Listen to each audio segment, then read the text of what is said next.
Moscow Police Captain Roger Lanier reflects on past month event and where the investigation is headed. Talk about the first time you heard about what happened. How did you react? What were your first steps as an investigator?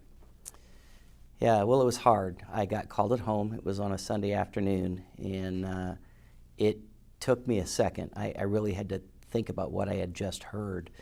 4 murders in Moscow, Idaho is so out of character, and at the time they were fairly certain it was college students and it was near the campus, and that area is kind of a campus community. So once I got over the initial shock, I knew that I was coming to the station. So I drove in, and everybody just kind of fell into a role. That was a all hands on deck moment Sunday afternoon. It became fairly apparent when I got to the scene that we were going to need resources outside of just what the Moscow Police Department could provide.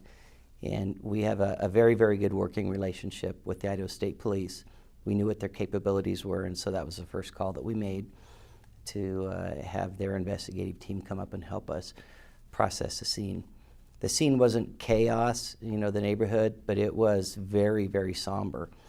Like I said, that is a community of college students that live over there. Many of them, through word of mouth, knew what had happened. They were standing outside. There was a lot of crying. There were friends trying to find out who exactly was inside the house. Some family members that arrived on scene. It was incredibly hard for the community, but it was also really, really hard on our officers, some of whom were very young, and that was the first real major crime scene that they had encountered. So emotionally, it was a very, very draining day. But resources came, and then the first about 3 days was just an adjustment, trying to get resources in place and then get a system that worked for everybody. The FBI got involved almost immediately, and the FBI, the Idaho State Police, and the Moscow Police Department all have a little bit different way of doing things, and that's okay, but when you're working collectively, you have to put a system in place that starts information flowing and you can handle it in a logical manner. So fortunately, the FBI has some experience in those areas, and they were very, very good at helping us set up their virtual command post. And then once everything was in place, it became a very, very systematic method of processing the information that was coming in.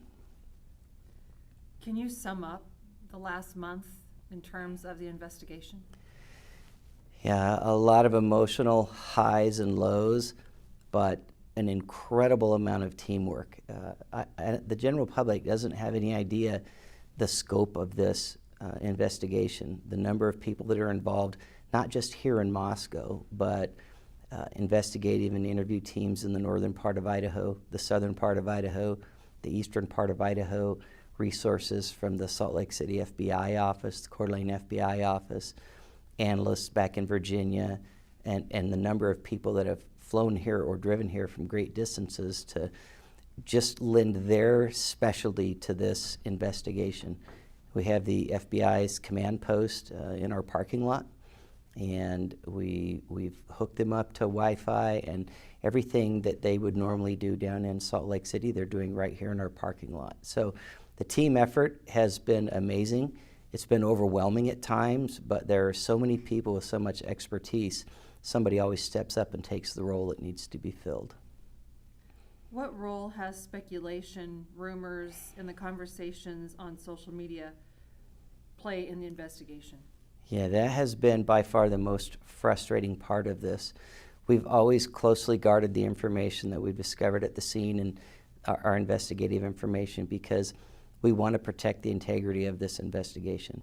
And just look at social media and the rumors that fly out there.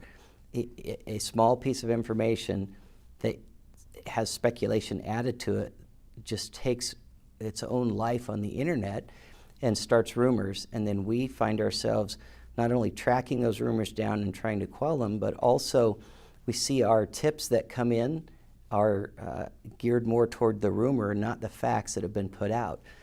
And the really unfortunate part of it is the effect that it's had on the victims' families, on the college students and friends of the victims, some of whom have had death threats.